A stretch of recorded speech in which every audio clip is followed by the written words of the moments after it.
Good morning students. Chapter 7 investment unit first.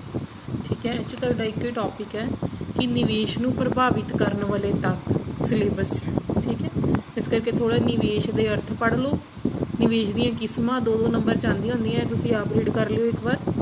Main ਜਿਹੜਾ ਲੌਂਗ question ਹੈ ਉਹ ਕੀ ਹੈ? ਇਫੈਕਟਿੰਗ ਦਾ ਫੈਕਟਰਸ, ਜਿਹੜੇ ਫੈਕਟਰਸ ਨਿਵੇਸ਼ ਨੂੰ ਪ੍ਰਭਾਵਿਤ ਕਰਦੇ ਆ। Factors affecting investment. मीनिंग की है निवेश का? केन्स कहता दो तरह की इन्वेस्टमेंट होंगी है। एक इन्वेस्टमेंट है कि आप पुराने शेयर खरीद ले, पुरानी कंपनी खरीद ली। ठीक है, एक होंदा सैकेंड तरह उन्होंने कहा कि नवीं मशीनां, नवीं इमारतां, नवे कारखाने है, दोनों इन्वेस्टमेंट। पहली तरह की इन्वेस्टमेंट विच की हुंदा है कि जो आप पुरानी किसी बिल्डिंग नूं खरीद लिया, पुरानी कंपनी चल रही सी वो आप खरीद ली। ठीक है, पुराने शेयर खरीद ले, पुराने स्टॉक खरीद ले। इहदे नाल की हुंदा है कि ना तो प्रोडक्शन कैपेसिटी इनक्रीज हुंदी है, ना किसी नूं इंप्लॉयमेंट मिलती है ना। तो यह सोशल जे आपां पॉइंट ऑफ व्यू तो देखिए तो इन्वेस्टमेंट नहीं है। इनू सिर्फ आपां फाइनैंशियल इन्वेस्टमेंट का नाम देवांगे कि सिर्फ वित्ती हस्तांतरण होया, एक कंपनी का मालक जिहड़ा सी उन्हें दूसरे नूं आपदा मलकीयत सौंपती, सिर्फ ओनरशिप जिहड़ी है वो ट्रांसफर हुई है। इहदे विच ना तो रुजगार वधिया ते ना ही उत्पादन। बट सैकेंड किस्म के निवेश विच जे असीं नवीं कंपनियां बनावांगे, नवीं बिल्डिंग बनाती, नवीं मशीनां खरीद लिया, उहदे नाल एक तो प्रोडक्शन कैपेसिटी वधेगी, नाल नाल इंप्लॉयमेंट भी वधेगी। इनू असल विच निवेश कहता है। ठीक है, इनू रीड कर लियो। उस तो बाद फैक्टर्स ਜਿਹੜੇ ਨਿਵੇਸ਼ ਨੂੰ ਪ੍ਰਭਾਵਿਤ ਕਰਦੇ ਆ। ਫੈਕਟਰ ਇਨਫਲੂਐਂਸਿੰਗ ਇਨਵੈਸਟਮੈਂਟ, ਜਿਹੜੇ ਇਨਫਲੂਐਂਸ ਕਰਦੇ ਆ, ਕਿਹੜੇ ਕਿਹੜੇ ਆ? First, technological advance and innovation, ਤਕਨੀਕੀ ਵਿਕਾਸ ਅਤੇ ਨਵੀਆਂ ਖੋਜਾਂ। ਜਦੋਂ ਟੈਕਨੋਲੋਜੀਕਲ ਵਿਕਾਸ ਹੁੰਦਾ ਹੈ, ਤਕਨੀਕ ਦਾ ਵਿਕਾਸ ਕੀਤਾ ਜਾਂਦਾ ਹੈ, ਤੇ ਉਹਦੇ ਨਾਲ ਕੀ ਹੁੰਦਾ ਹੈ? ਇਨਵੈਸਟਮੈਂਟ ਪ੍ਰਭਾਵਿਤ ਹੁੰਦੀ ਹੈ।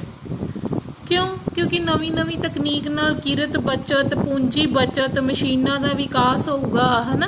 तो जिहड़े उद्यमी है उन्हां दे मन विच आऊगा कि निवेश किया जाए, क्योंकि नवी टैक्नोलॉजी आई है ना, नवा कुछ निकलिया मार्केट च, तो सानू प्रॉफिट दे चांसिस वध जांदे आ।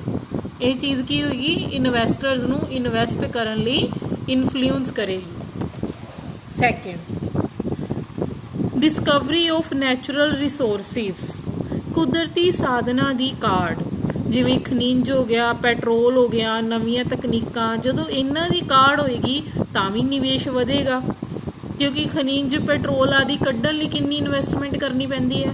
मान लो जे सानूं पता लगदी कि इस जमीन के नीचे खनिज हैगे है, लोहा, कोयला, मैगनीज, अब्रक, सारा कुछ हैगा, पैट्रोलीयम इत्थों आपां नूं मिल सकदा, तो आपां इन्वेस्टमेंट करांगे। ये चीज़ निवेश नूं उत्साहित करदी है। ठीक है। Third, government policies. Government policies विच मॉनेटरी पॉलिसी आ गई, फिजिकल पॉलिसी आ गई। जे तो गवर्नमेंट ने चीप मॉनेटरी पॉलिसी अपना ली, सस्ती मौद्रिक नीति, मतलब सस्ती मौद्रिक नीति का मतलब है कि साख का विस्तार करता। सस्ती मौद्रिक नीति के विच की करती है सरकार? घट ब्याज की दर ते करजे प्रोवाइड करती है। उहदे नाल की हुंदा है? साख का विस्तार हुंदा है, निवेश विच वाधा हुंदा है। ठीक है, नैचुरली है जे आपां नूं घट इंटरस्ट रेट ते लोन मिलूगे, आपां ज़्यादा इन्वेस्टमेंट करांगे। तो जे ही गवर्नमेंट महंगी मौद्रिक नीति अपनाती है, ठीक है, उहदे नाल की होएगा? साख का संकुचन होएगा, निवेश विच कमी होएगी। ठीक है, इस करके जिहड़ियां सरकार दीयां पॉलिसीज़ है ये साडी निवेश नूं प्रभावित करदियां। Fourth, foreign trade. बिल्कुल, जे अपनी कंट्री विच फॉरेन ट्रेड ज़्यादा होवे, आपां नूं लगदा है कि साडा प्रोडक्ट फॉरेन कंट्री जाके विकूगा, नैचुरली ये सानू इनकम ज़्यादा होएगी, आपां इन्वैसट करन लई मोटिवेट होवांगे। तो जे ही बहुत ज़्यादा रिस्ट्रिक्शनस होण, आपां कर ही ना सकदे होईए विदेशी निवेश, विदेशी व्यापार ना हुंदा होवे, तां फिर निवेश जिहड़ा है घट होएगा। पॉलीटिकल इन्वायरमेंट सब तो वड्डा कारण। जे देश विच शांति है, मान लो इलैक्शन होए, 5 साल ही सरकार रहनी है, सारा कुछ सही सही चली जाऊगा, तो आपको पता है कि कोई उथल पुथल नहीं होनी, हर इन्वैसटर इन्वैसट करने लई मोटिवेट होएगा। लेकिन जे अशांति है, कानून व्यवस्था ठीक नहीं है, पता नहीं कदों सरकार टुट जे, कदों की हो जे, उस कंडीशन दे विच ਜਿਹੜਾ ਉਦਮੀ ਹੈ ਉਹ ਨਿਵੇਸ਼ ਕਰਨ ਤੋਂ ਡਰਦਾ ਹੈ। ਇਸ ਕਰਕੇ ਰਾਜਨੀਤਿਕ ਵਾਤਾਵਰਣ ਜਿਹੜਾ ਹੈ ਇਹ ਉਦਮੀ ਨੂੰ ਨਿਵੇਸ਼ ਕਰਨ ਲਈ ਬਹੁਤ ਵੱਡਾ ਪ੍ਰਭਾਵਿਤ ਕਰਨ ਵਾਲਾ ਤੱਤ ਹੈ। ਨੈਕਸਟ ਆ ਗਿਆ ਐਕਸਪੈਕਟੇਸ਼ਨਸ। ਹੁਣ ਜਿਵੇਂ ਸਾਨੂੰ ਐਕਸਪੈਕਟੇਸ਼ਨਸ ਹੋਣ ਕਿ ਜੇ ਅਸੀਂ ਆਹ ਬਿਜ਼ਨਸ ਕਰਾਂਗੇ, ठीक है, तो सानू आशावां है कि तो बहुत प्रॉफिट होएगा, लाभ ज़्यादा होएगा, लाभ ज़्यादा होने करके असी ज़्यादा इन्वेस्टमेंट करांगे। मतलब मैनू पता है कि जे मैं इस ब्रांड के कपड़े की प्रोडक्शन करा, इहदी सेल बहुत ज़्यादा है, जे सेल ज़्यादा है तो मैनू प्रॉफिट भी ज़्यादा मिलेगा, तो मैं इन्वेस्टमेंट करूँगी। तो जे मैनू लगूगा कि ये वाली चीज़ जे मैं प्रोडक्शन कर ली, पता नहीं इन अनसर्टनिटी है फ्यूचर च विके ना विके, सेल होवे जां ना होवे, इहो जिहियां चीज़ां होंदियां ना एक्सपैक्टेशन साडियां, ये भी साडे निवेश के फैसले नूं प्रभावित करदियां। आपां ओह फैक्टर्स पढ़ रहे हैं जिहड़े साडे निवेश के फैसले नूं प्रभावित करदे हैं। रेट ऑफ पॉपूलेशन ग्रोथ, कहंदे जे किसी देश की वसों तेजी नाल वध रही है ना, पॉपूलेशन वधूगी, नवे घर बनाने पऊगे, स्कूल बनाने पऊगे, सड़कां, मोटर गड्डियां, फर्नीचर, उपभोगी वस्तु सारिया चीज़ों की लोड़ है, इन्हां दी मंग वधेगी है ना। पॉपूलेशन वधना, मंग वधेगी तो सानू प्रोडक्शन वधानी पेगी, प्रोडक्शन वास्ते निवेश करना पेगा। नैक्सट आ गया 8th टैरीटोरीअल एक्सपेंशन, खेतरी विस्तार। जेकर किसी देश की वसों के वधन नाल वड्डे खेते नूं वसाया जा रहा, ठीक है, वसों वध गई, वड्डे वड्डे खेतरां नूं असीं एक्सपैंड कर रहे हैं, उहदे विच सानूं घर, आवाजाई के साधन, हर चीज़ की जरूरत है, जिहदे करके सानूं निवेश वधेरे करना पवेगा। प्राइस लैवल, जेकर इकॉनमी दे विच प्राइस लैवल इनक्रीज होने का ट्रेंड है, मतलब कीमतां लगातार वध रही हैं, तो निवेश करने वालियां नूं लाभ की आस वध जाएगी। मान लो जिहड़ी चीज़ अज मैं 1000 की सेल कर रही है, रेट वध रहे हैं, आने वाले टाइम 1200 की भी विकूगी, 1500 की भी विकूगी, कीमतां वधूगियां तो उद्यमी नूं प्रॉफिट वधेगा, प्रॉफिट वधन के लालच नाल निवेश नूं वधाउण वल ध्यान देगा।